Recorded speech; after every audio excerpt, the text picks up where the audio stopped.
So how do you guys enjoy your careers where you guys are working? I think.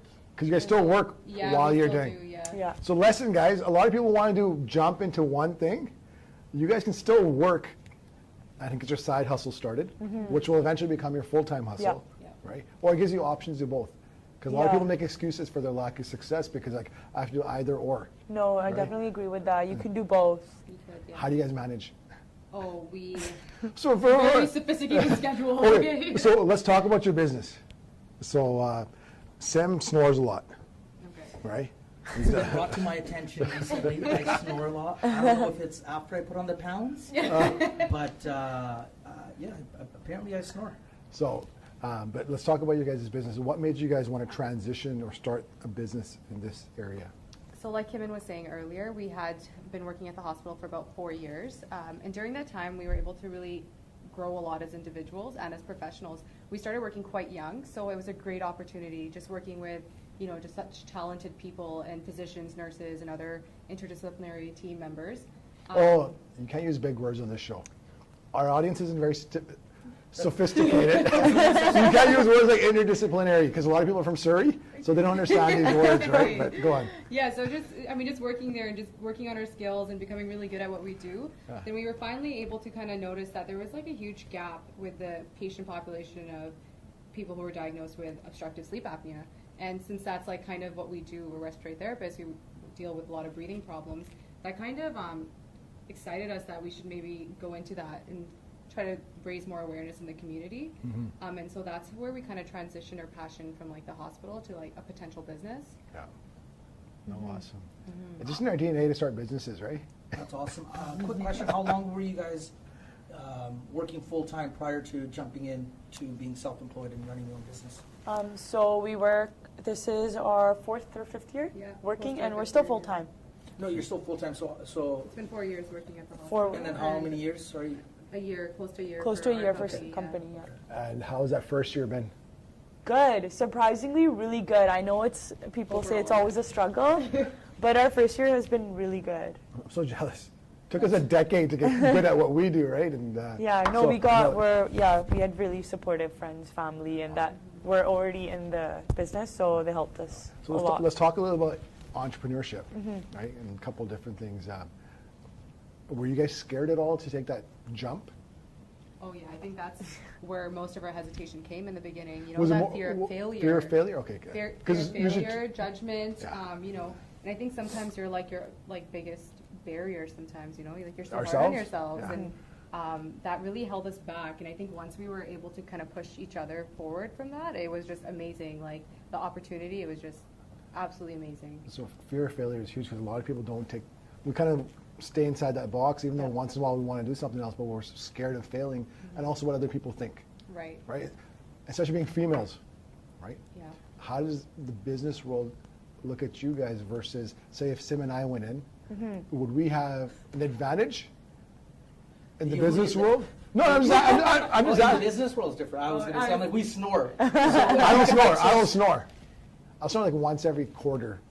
Wow. Once very every precise. He keeps stats. If I'm guy. My fancy league, right? You know, no one thinks they snore. Ask.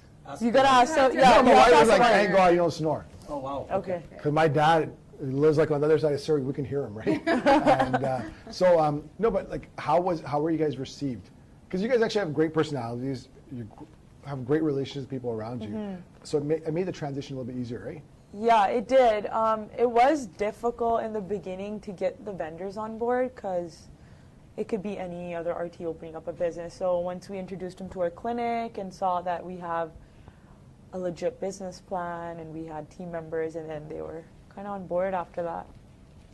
Now, because a lot of established business, like, do people feel like you're kind of creeping up on their territory a little bit, like the competition? Yeah, definitely. Yeah, it was very competitive. So a lot of people might have been nice to you early on, and then they realize once they start seeing you become a little bit successful, there's a little shift in attitude, right? Right. Oh yeah. Especially men, probably like LeVar Ball, like stay in your lane, right? Yeah. You get those kind of guys as well. Still to this day, right? Even our industries, someone we see, like we're threatened not just by, if another man does well, we're like, okay, that's fine. We got to step up our game. But if we see a female do well, a lot of people are like, oh shit, I cannot lose to her. Yeah, exactly. So it There's a almost lot like, of competition. yeah, it's just, but it probably makes it sweeter now even because of that Yeah. you guys are doing well. In the beginning, there was just like, oh, these guys are just young girls that Trying who something knows we're gonna even get Yeah, anywhere now. maybe But it's just now like a we're project. now Really it's taking it getting seriously? definitely taking it seriously now. Nice. That's awesome. Yeah. But so your first year has been good so far? Better than expected? Definitely Yeah, better than expected. I know it's still early because, it's year one of 30, 50 years, however long this business runs, hopefully longer. What was your biggest obstacle in year one? Separate question, so I want you both answer it separately. I think for myself, like I was mentioning earlier, just jumping out of that comfort zone and taking the first step was probably by far the most challenging thing. We were just so set in our ways. We had shift work. You go to work and then you leave it there. And having the thought of like basically being accountable for your own success and failure is probably the scariest thing. And like we were talking earlier, also every second of the day you can potentially be thinking of different ways, something to do. So that was scary. I mean, going from just working 3 days out of the week to now 7 days a week, that was probably the scariest thing. Probably by far the biggest obstacle, yeah. And you have to have a supportive family, right? Oh, yours? Sorry, someone's trying to FaceTime me. They called me. Pick it up. No, that's hilarious. Do you know who it is? Yeah, I know exactly what it is. Do I know who it is? Yeah. Chocolate? No, they hung up. It's Oh, all okay. How does family support? Because do you guys find sometimes there's not enough hours in a day to get stuff done? Yeah. For sure. Right? For sure, yeah. Because Kimin, you're married now, Yeah. right? Ravi's out there working hard too. Do you guys find sometimes that, for a lot of business owners, Sim, you're probably the same way. When we're at work, sometimes we're not as productive as we want to be, especially early on. And then when we get home, when we should be focusing on family, we're thinking about work. We're spaced out, and your spouse is like, "What do you think?" Like my wife always like, "What are you thinking about?" Yeah. I'm like, "Oh, nothing. I was Yeah. thinking about the kids, right?" You're not thinking about, "Oh, I gotta do this. Like I sent this email." And Yeah. did you find yourself the same way, or do you still find yourself the same way? Yeah, I sometimes like when you're in the moment, you don't think of what you need to do, and then when you get home, you're just like, oh my God, I have so much stuff to do, and I'm on my computer doing stuff, and he's like, like, what are you doing? And I'm like, oh, I just forgot to do all this stuff, and now I just remember it.